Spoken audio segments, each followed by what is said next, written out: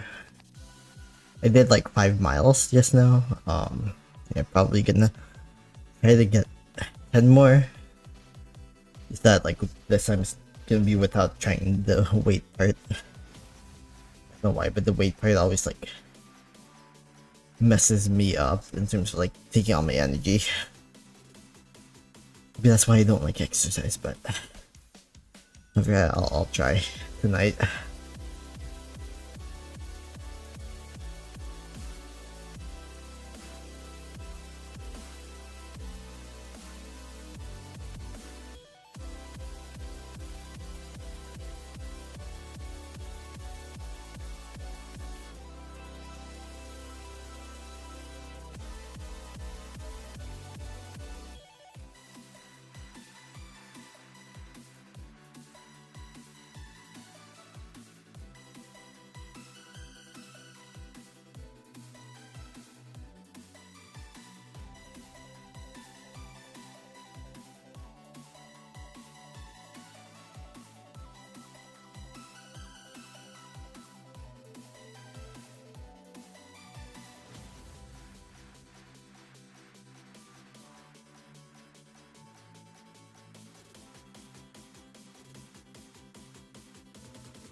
Alright. I only got to like 5 miles.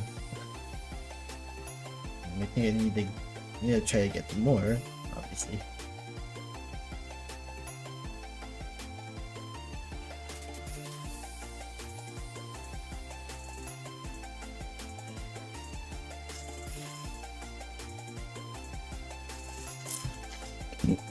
Sorry. I know I'm still... It's like super tiny now.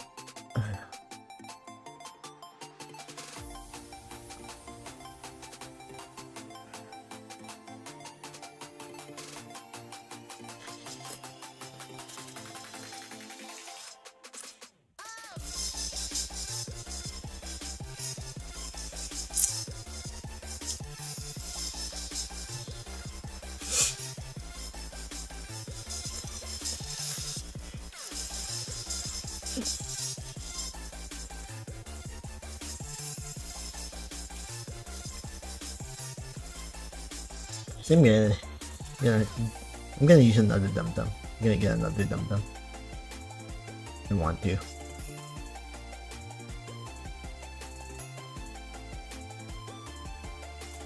This one's watermelon though. Maybe that's the blue one there.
Right.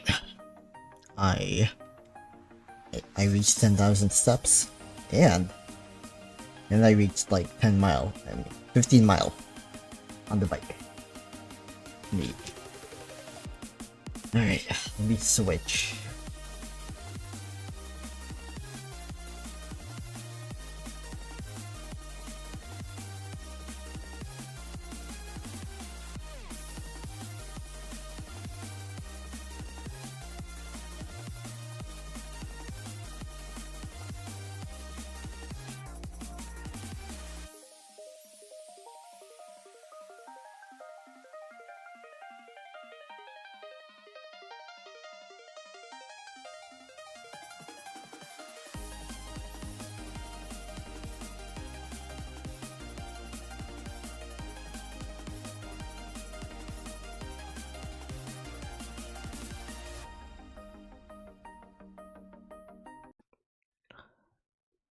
Alright, I guess the switch was successful. Let me turn all that off outside.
Okay.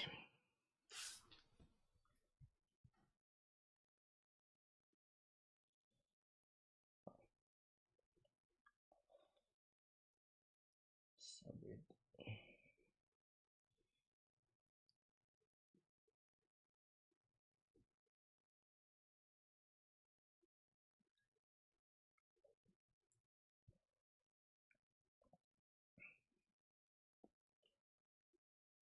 Mm, no, not sure what to do.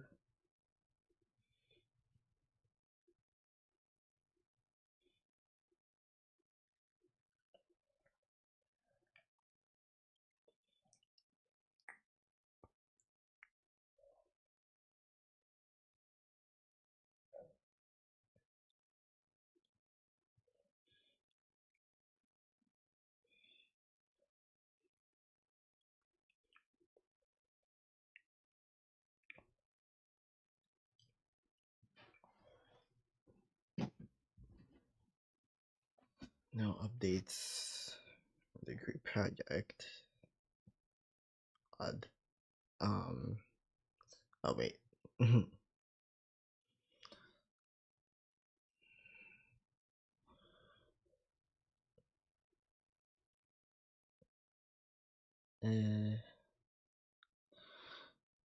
well, I was promised that gonna be more responsive because that didn't work out.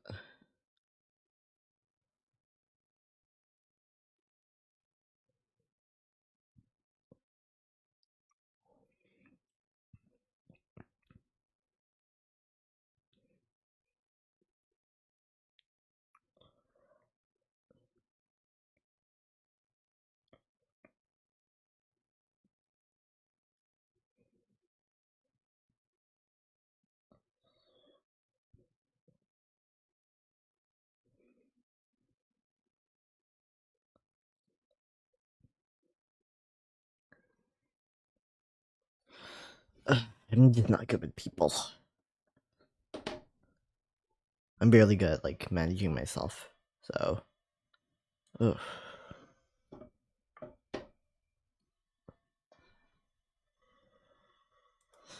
Okay, the motor should not be making that weird sound.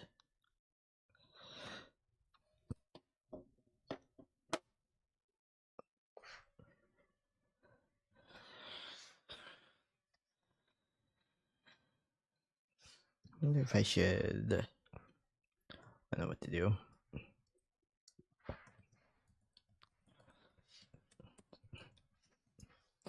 feel like I should watch the news or whatever, but maybe not. I think I want to make this. Oh shit. Yeah, I think I want to make this an art stream for now. It's because like just no one is here. No one is here. I'm not getting any responses. Her project that is due in less than a week.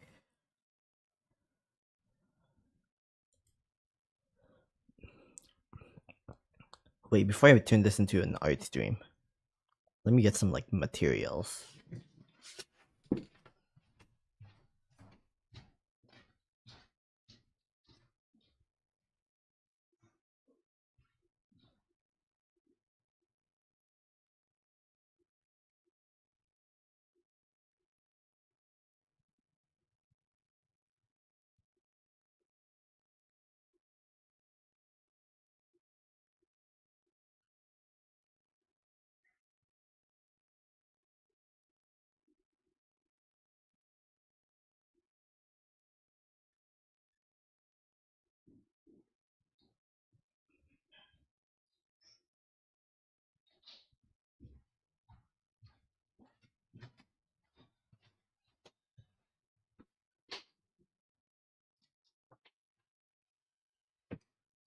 Yeah, whatever. I did get something. Have my markers. I think the micron pens are gonna work. I think they will work. Just fine. I just need to remember which view would be best. Oh shit. Yeah, I think the oops.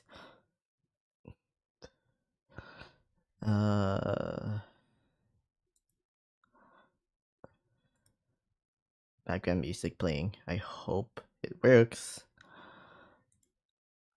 Is it really not gonna play? That's don't like that.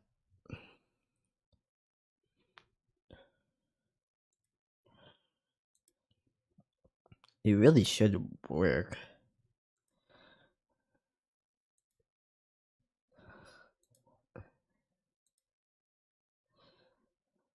Wow.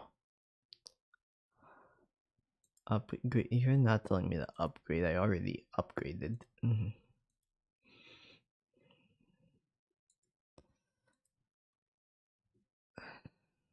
Okay. This irritates me. This everything irritates me right now. You know what? That's why. Audio output is not going to where it needs to. See? Now it is where it belongs. I really should move my camera, but it's bad enough as it is.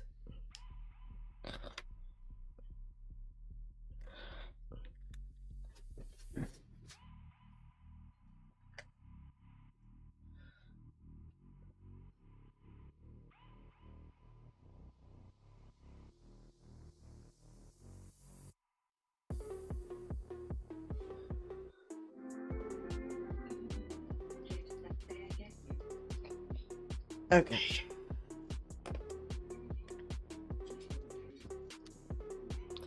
What am I doing?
Oh, a basketball game. There's not even news tonight. That's great. Did I forget that? I don't know.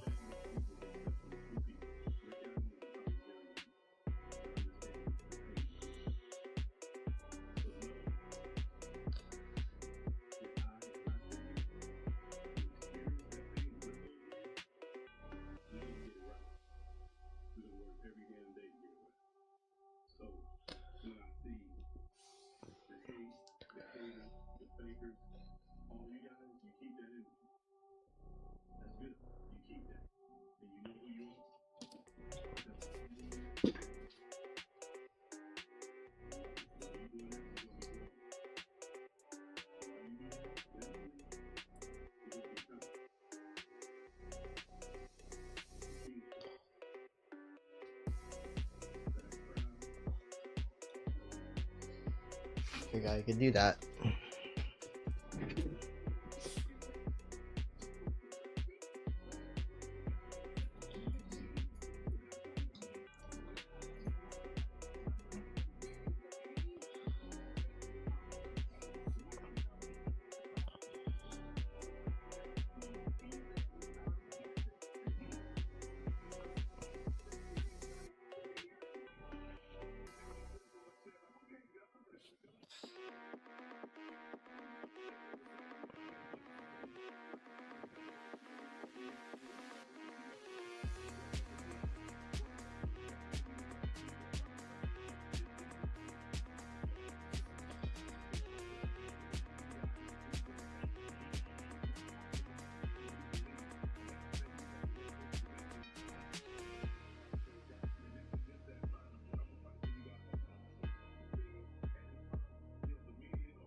Okay.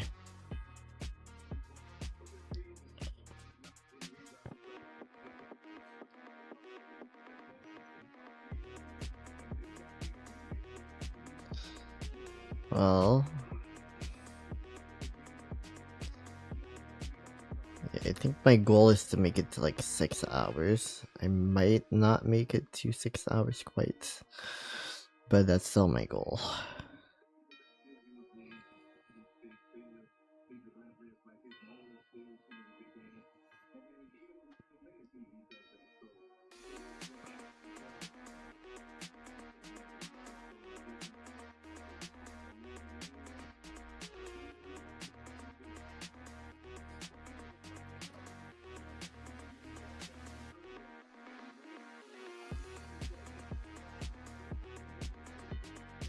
We'll see what happens.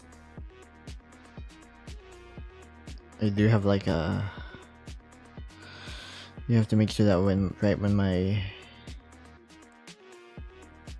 I'm alone, do a few things so that I can do them while my parents are not around.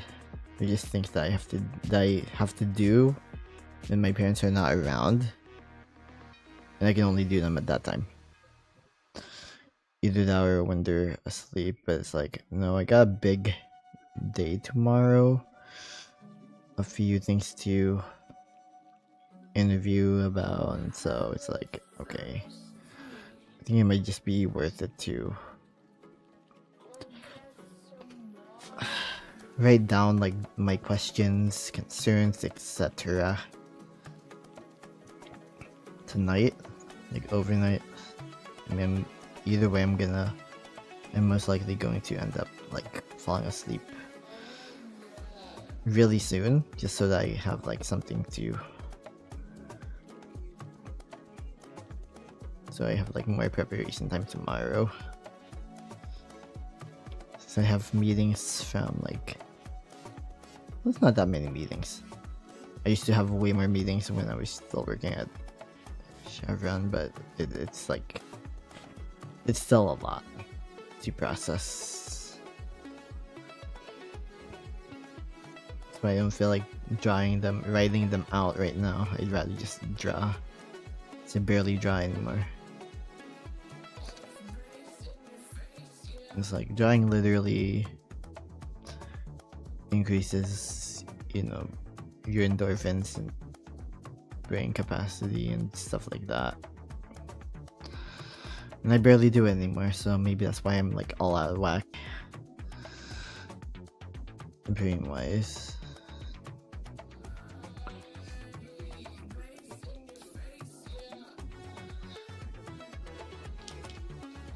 My arms hurt. Good. I really hope my the exercises I did were actually what I needed to do.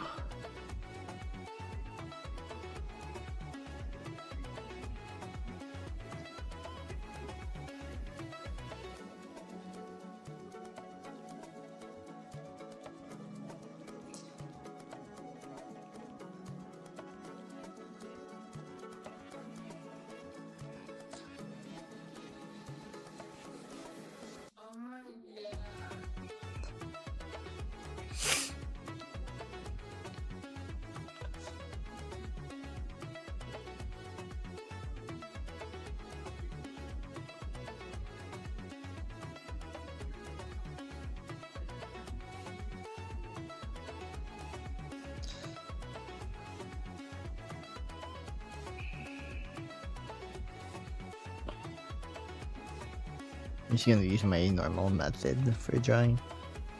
Like, create a bunch of shapes that I feel like would be visually desirable. Whoa, what the hell? I just realized how white my face looks like on this webcam. Alright. Oh. That basketball game only lasted a few hours.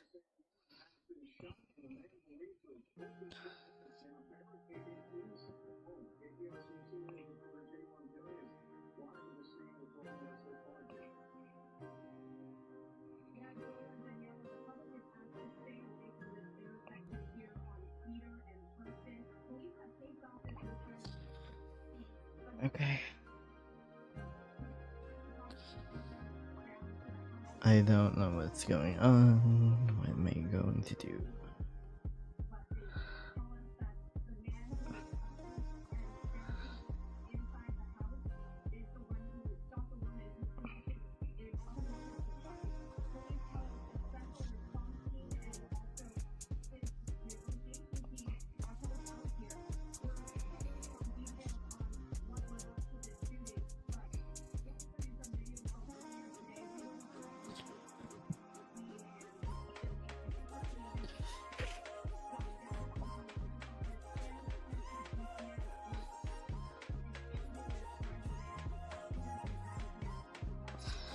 Alright.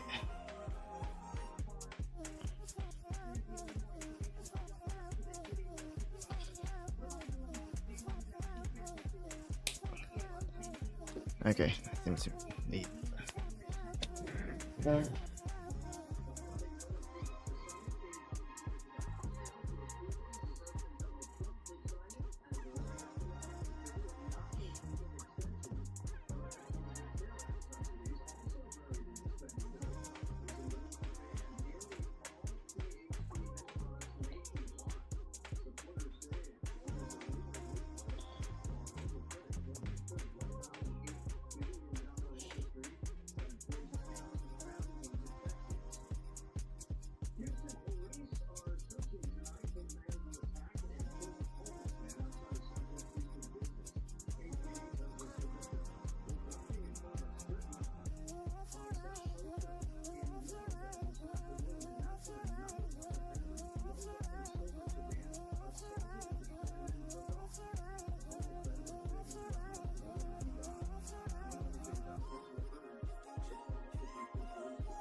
Great. Oh, I'm missing the point 0.1 pen or 0.01 pen. That's why. It felt like there was something missing. This other one is 0.02.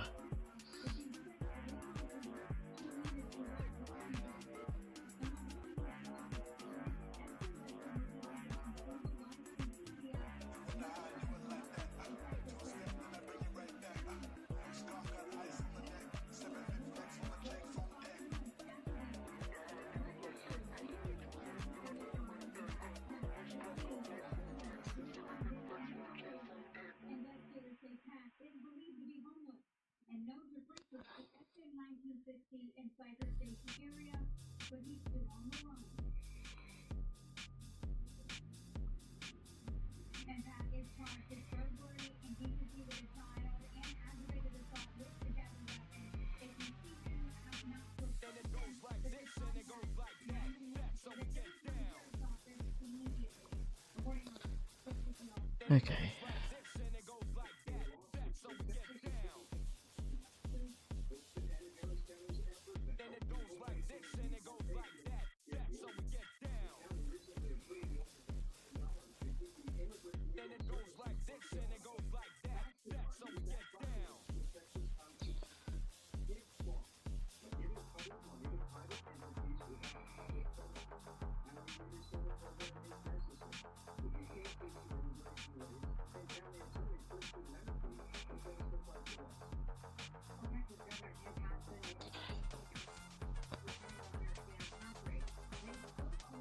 Yikes.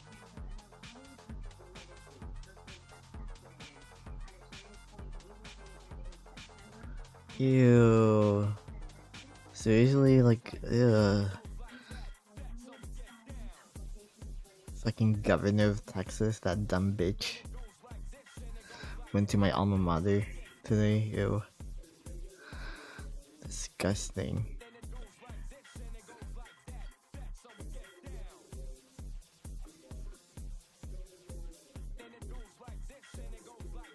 Ugh. I hate it here, truly.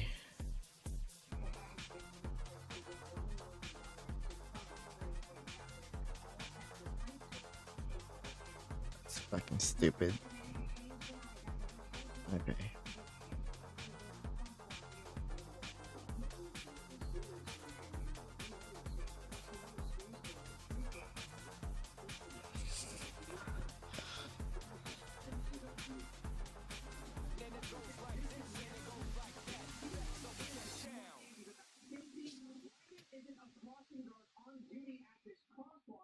It's kind of relaxing. Won't lie, it's kind of relaxing. I haven't drawn like this in a very long time. Like, I literally have not drawn anything physically in almost a year, probably, if not longer. I think probably longer. I think I actually took. I think I actually like got I got an iPad so I could draw digitally, but it doesn't feel the same.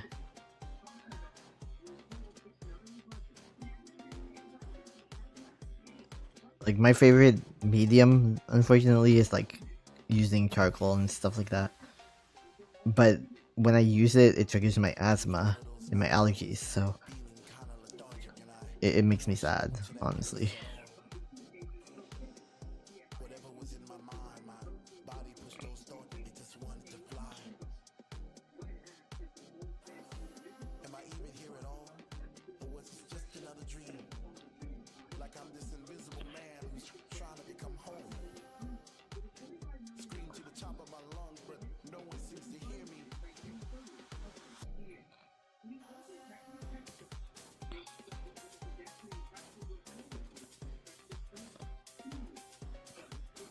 Oh yeah, that's why that school district voted out all of its like Republican members, because they literally defunded like buses. They defunded buses and they defunded like fucking crossing guards. It was crazy.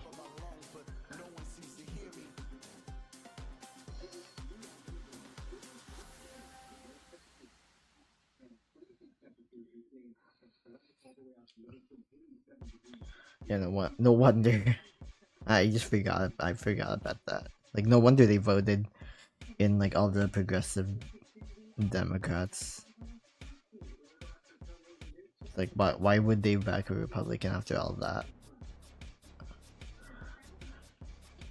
And it was funny because they came up with like a weird name for their like apparent team, because there's like these three people on like the school board of like one of the local districts, and they called themselves the something three. I think they named it after like an oil company too. I don't know which one.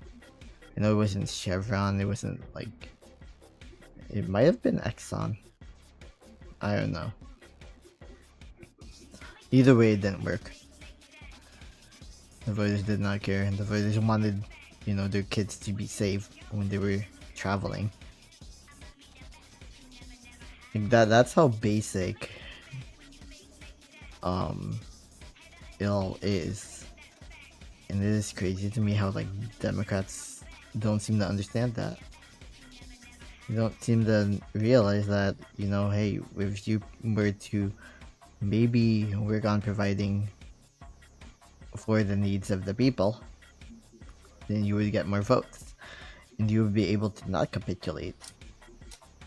Like, because at this point, everyone knows that they're useless. If they have any, like, common sense. Everyone here in the US should know that Democrats are useless. They are the most useless party political force in this country. They stand for absolutely nothing but the corporations that paid them and the Republican Party.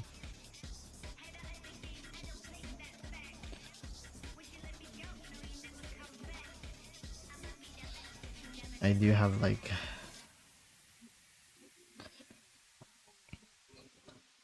I have like this DSA meeting I RSVP'd for. It was just like technically it's an hour long, but I think I told my group like my group mates from my team project that 7:30 I'll be good. Might as well. I don't think I was going to want to like listen to the entire thing. I mean, it's definitely interesting from a political standpoint. As someone who will be studying political psychology, like, what were their wins? What do they think? But it's like, okay, I kind of have these political analysis skills, and I'm pretty sure it's because they were very basic in their messaging. They did not overcomplicate their message at all, but at the same time, they didn't treat the voters like they were fucking stupid. They treated the voters like they actually knew, like, anything. Like, they don't infantilize the voters. Basically, that's like what Mamdani did correctly.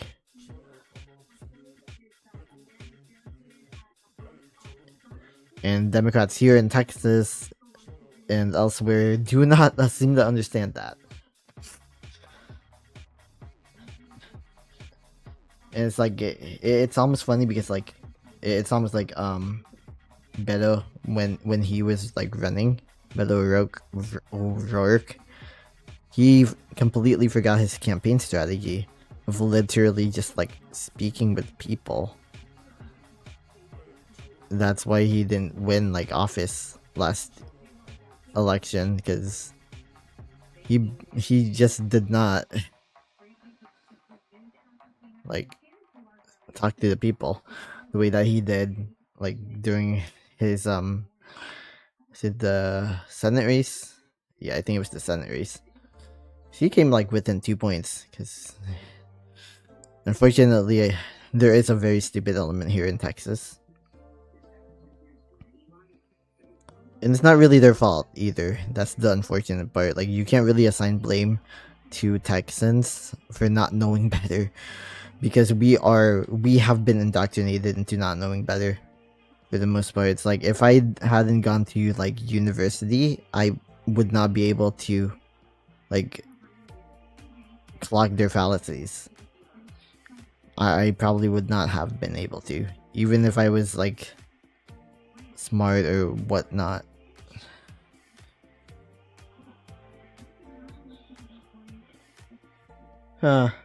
Autonomous cybercabs coming to Houston.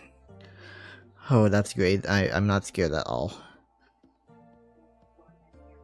Yeah, but apparently, like, there are women who say that, like, they do prefer like Waymos because of experiences with SA, and that is very valid. That is a valid point. Like, if I were a woman and was femme presenting to any degree, I probably would say the same. I would probably do the same thing. I don't know what I'm doing. Oh, my head is so big.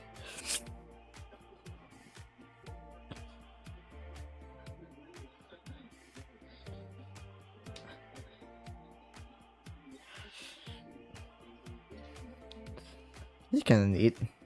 It's kind of a neat shape. Like, didn't really expect it to come out as anything.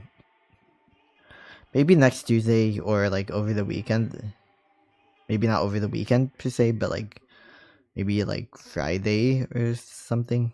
I can just like stream and draw for a little bit.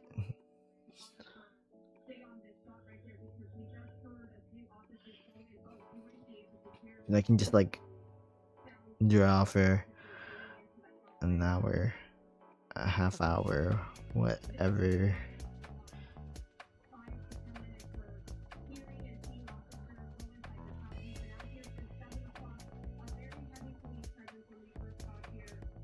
Oh shit, I messed that up. I messed it up a little bit, but that's alright. I'm not really tied here. I'm not like wedded to a very clean design. I just want something to work out in terms of like the drawing.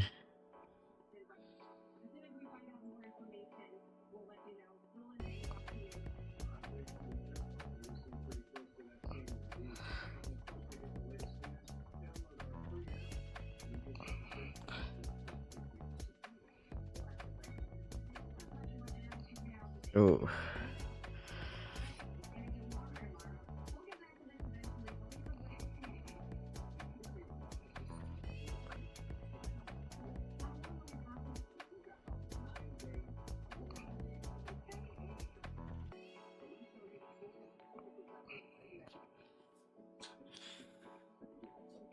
I loved like the cold nights that we were having recently, because they're not coming back for a little while. They're not coming back for a while, for a long time, for a very long time.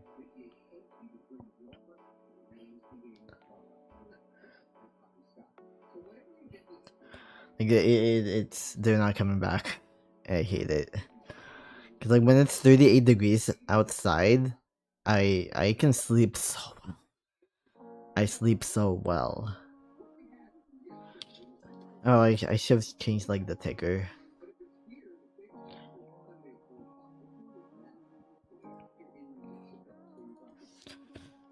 I'm no longer exercising. I'm drawing now, which I guess you can argue is like a type of exercising, because it's like exercising in terms of like you're doing drawing exercises. I'm not doing drawing exercises because I'm just drawing. I'm one of those people who don't like do stretches at the gym when I used to go to the gym. Literally, I don't. I have my own like little gym setup anyhow, where I'm able to sweat if I actually use it. So that's my excuse. But like, yeah, when I used to go to the gym, I used to just work out right away. And it's like, yeah, I probably shouldn't have done that. Like, no one ever taught me how to stretch.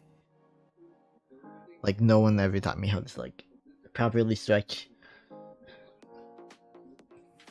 Well, okay, maybe they did, but it was like so long ago.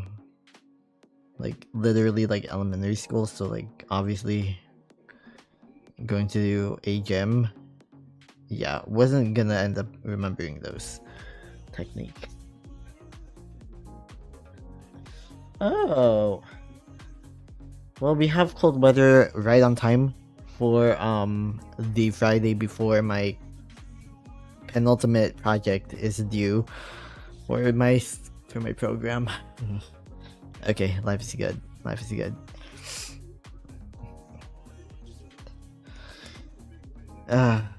I'm really hoping my group project is not going to like get fucked up. I really am hoping for that.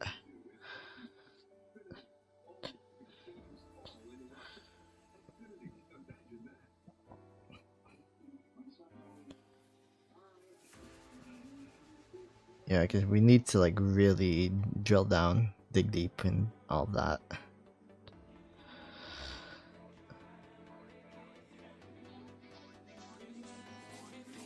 Uh,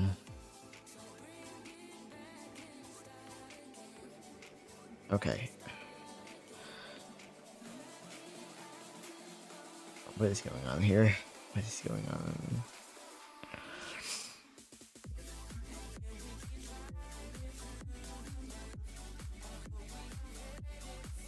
You have like less of a a giant head. Like I really need to have less of a giant head. I wish my head was like less gigantic. Yeah, my baby bottle microphone. Come on. This thing always like doing that.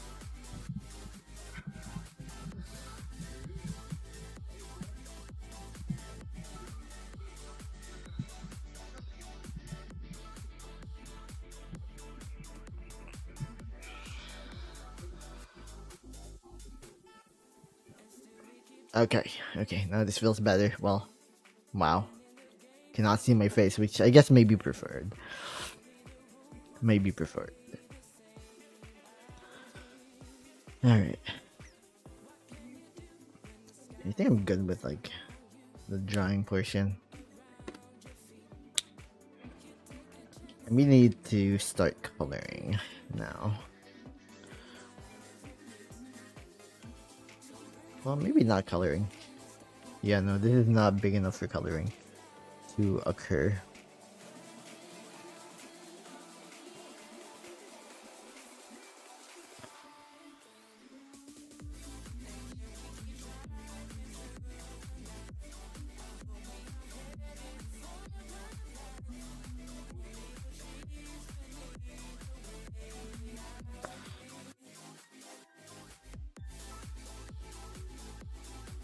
I'm just gonna like draw in some shapes so that I remember like the next time I'm doing this that like, you know, these shapes are to be filled in.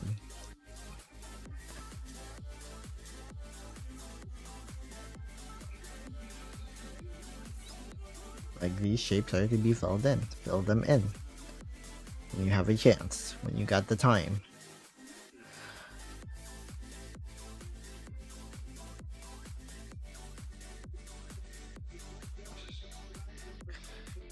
Because I remember that like one of my pet peeves of like drawing really had to do with like me forgetting that certain shapes were to be filled in and certain shapes were not to be filled in. So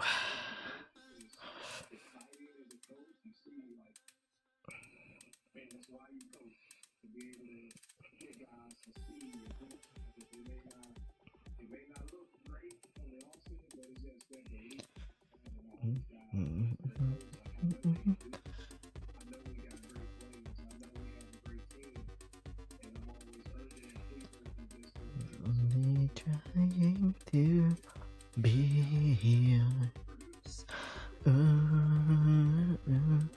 When you're looking for so much more.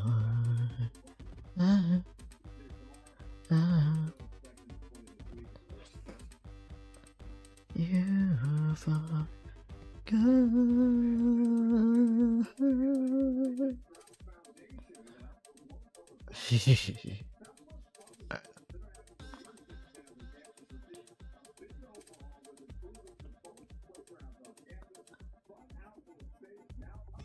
You're younger than. Yeah, I'm not warmed up. Can't sing. Even when I am warmed up, I can't really sing. But especially now, right now, it's like the only thing I have done physically today, like this entire day, is like literally exercise, which I guess it's better than most days.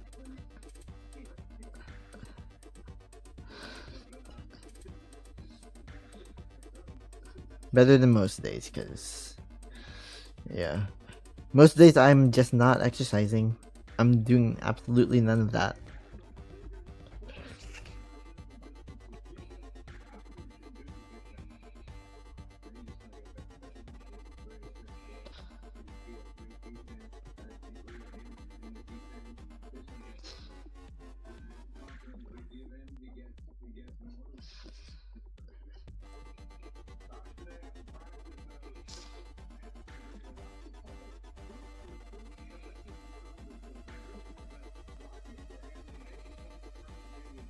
Okay, cool.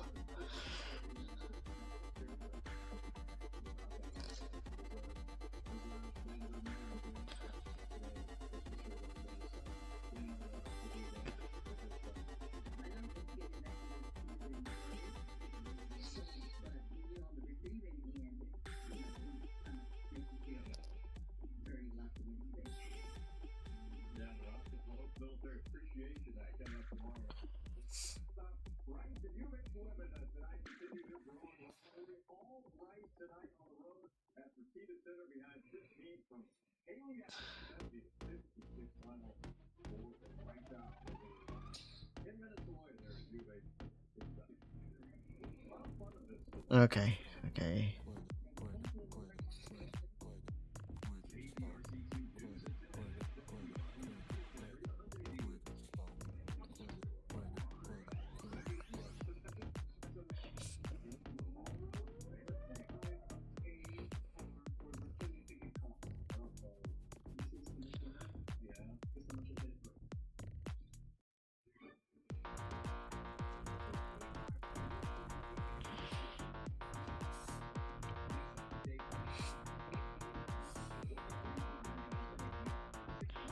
Alright.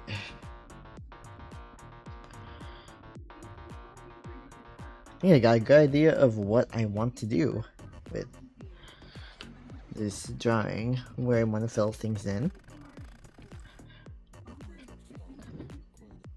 I think to make it to 6 hours, was it that I wanted to make it to? Can I make it to 6 hours? I forgot what time I began. I could have sworn it was like well after 5 p.m., but maybe not. When I started the stream. No, I was probably already streaming. Yeah, I think it's like I'm 10 minutes away from 6 hours. Maybe I'll try to make it there to that. Maybe I'll try to make it to 10:40. You know, just a little extra buffer. I think I'm supposed to try to make it to shit. I forgot what timing is, because my focus is not on streaming right now. My focus is on graduation.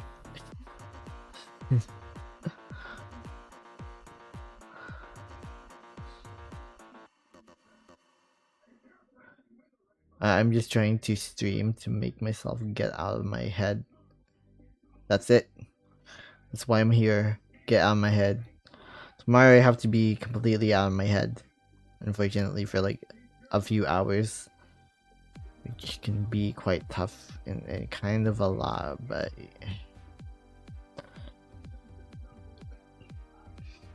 I think that's why I want to I think that's why I want to wake up a little early tomorrow. Today I woke up at like 12:30 in the afternoon, which is a lot better than like previous days when it was like 2 p.m. I think 1 p.m.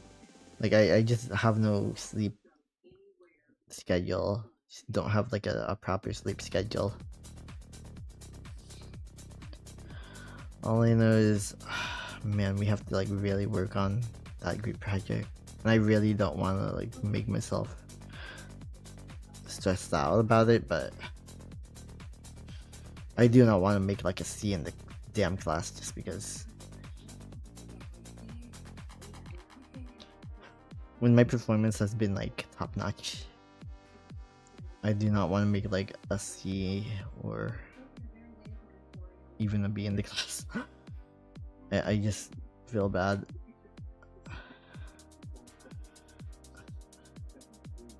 But like the potential if we keep like slacking off.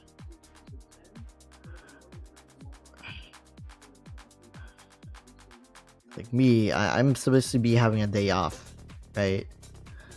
So it's like, bro, like I am supposed to be having a day off and not like texting my group mates about like the damn project, but Couldn't help it. Could not help it.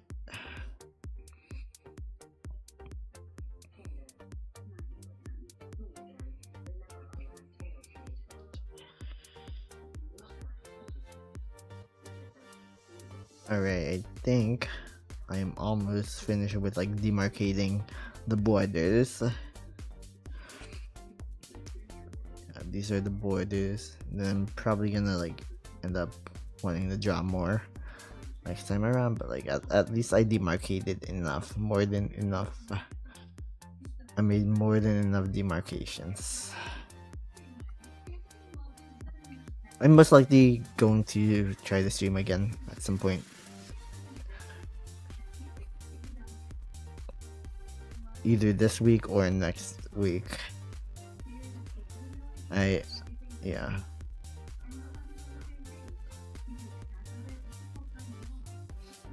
I noticed I wish I had people actually in my damn chat. Like, what the fuck? Like, if for some reason all my chatters are on YouTube and I haven't been seeing them, then so be it. Because I only see the Twitch chat, I think. Yeah, I only see the Twitch chat. So, unfortunately, I only see the Twitch chat. All I know is I finished with this. It's like an architectural plan that I'm having here.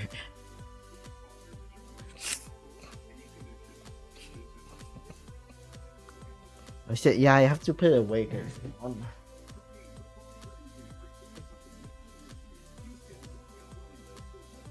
yeah, I gotta put it away because tomorrow this is exactly where I'm going to be doing my I'm going to do my probably 2 meetings tomorrow right here from this spot. So because like this view sucks. I like the camera, but the view sucks. View is no bueno. But this one is like, you know, if I don't cover my face, it can be kind of decent. And my father and my dog have left the building, which means I can do my personal shit. Because my dog will bark at me if I do my personal shit while she's here. Is that personal shit? Probably more exercise. I don't know.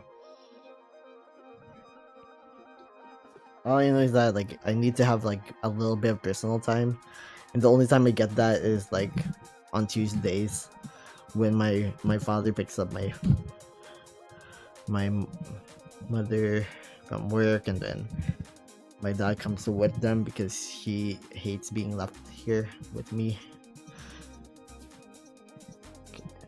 Mainly because like I'm like, I don't know, she thinks I'm boring. I could maybe not, but I don't know. Man, wait, I kind of want to do more drawing, just a little bit of an architectural plan. But yeah, my dog is out of the building. Well, maybe they're not out of the building yet. Probably at the garage, but still.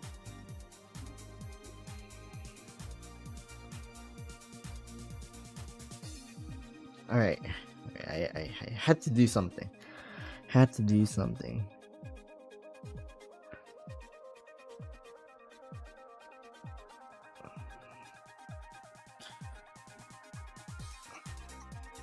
You know, it might be a little while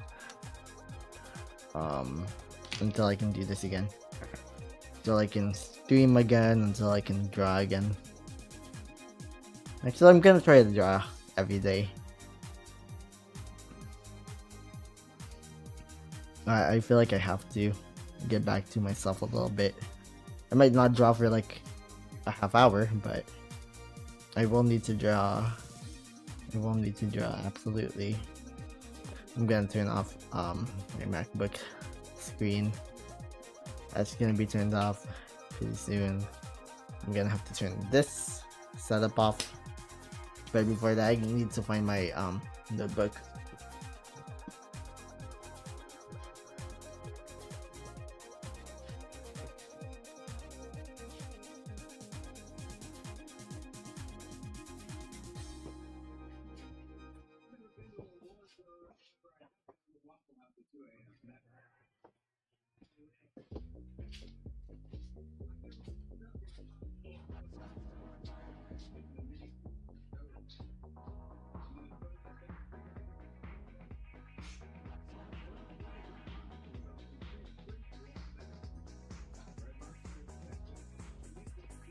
Hey, completely alone.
Honestly, that might actually make for like a good TikTok. Just like I have that, and then it's like open up, you know. It would have made for like a good mid 2010s Instagram like loop or whatever you call those, like boomerangs. Yeah, probably would have made a good one of those. It's like like that. Kind of funny. Oh shit. I need to charge this phone. My dog.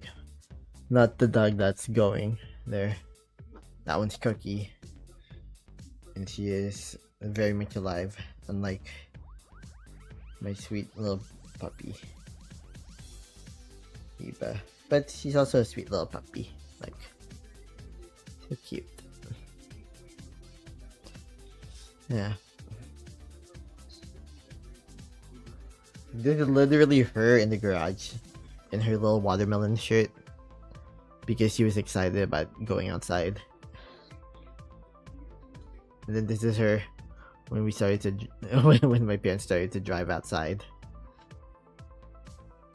And this is her literally at the park, excited about literally, you know, going outside.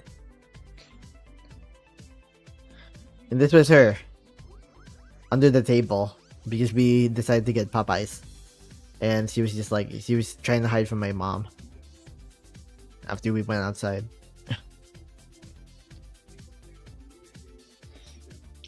Yeah, she really loves going outside. We really need to like bring her outside so much more.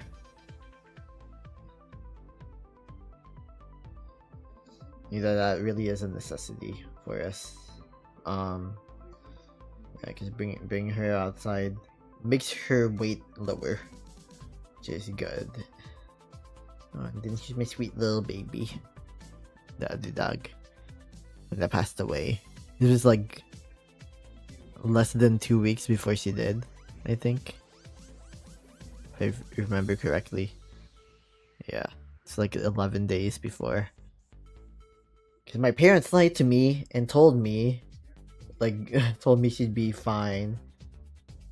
And so I was just like, okay, well, I guess if this is her life now, I can get her, like, I can get her, like, this thing that'll, like, make her life a little bit easier.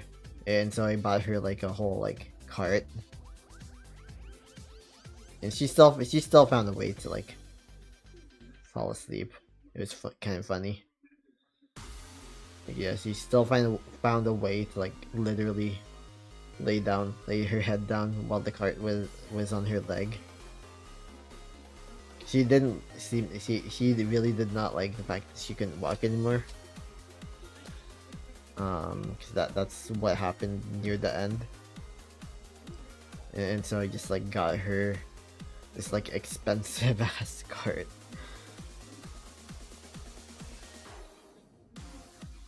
I got her this like expensive ass cart because obviously I want my dog to be comfortable.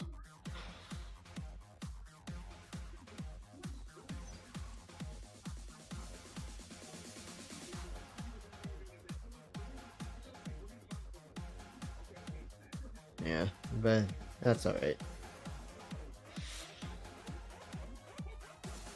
I mean, I'm okay now. I was really distraught, like right when like that happened. But yeah, I think that's probably why I don't draw anymore. Like maybe I need to change that because it's like my life has literally changed like so much since I lost her, and so now it's just like, okay, well, time to draw again. I somehow got a degree between now and then. That was only a year and a half ago.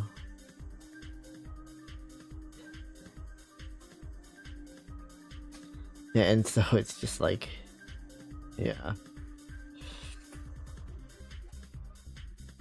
That was only like a year and a half ago, and it's like I'm already going to have my degree by the time that it gets to the 2-year mark, because within the next month I'm like the degree is mine. Like the grades will be posted most likely by like December 20 something.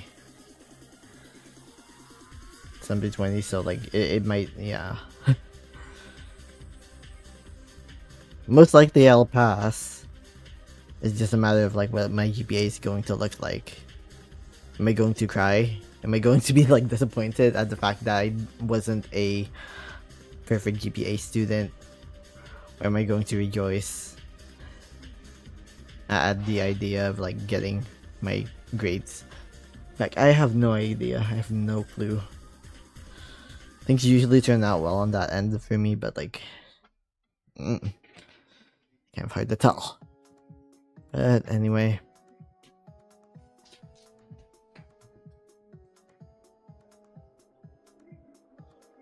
This is my notebook that I'm going to be using tomorrow during my like information session.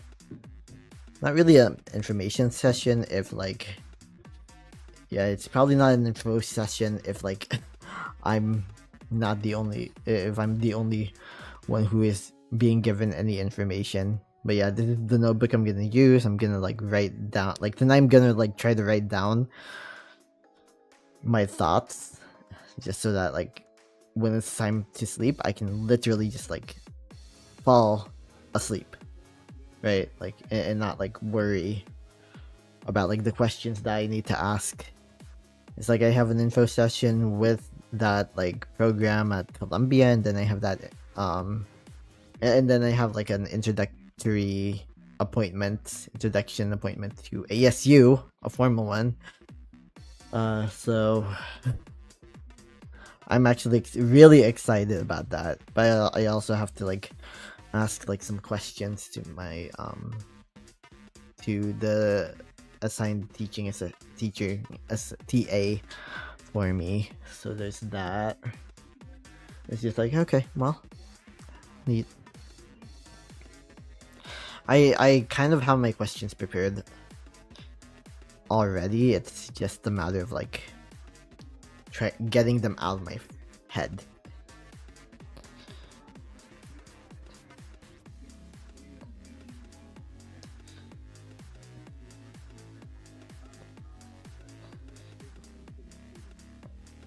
Yeah, so it's like yeah. All right. Well, I think I'm out. It's like no one in the chat anyway, so it's like, what do I do when there's no one in the chat and I'm just talking to myself?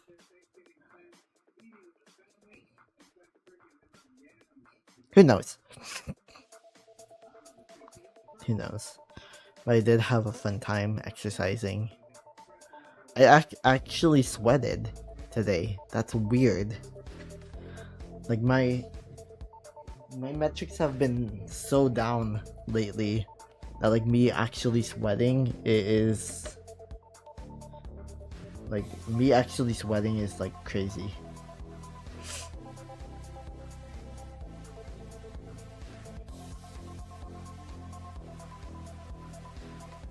But I did have high readiness. I had a sleep score of 87. My normal sleep score is like around an 80.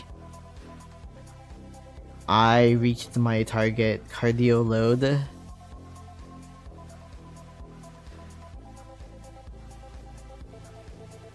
Yeah, I reached my target cardio load for the day.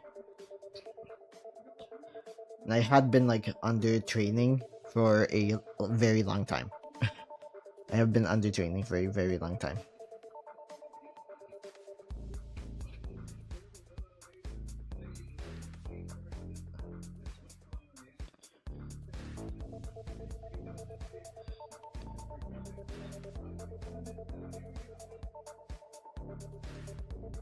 Yeah.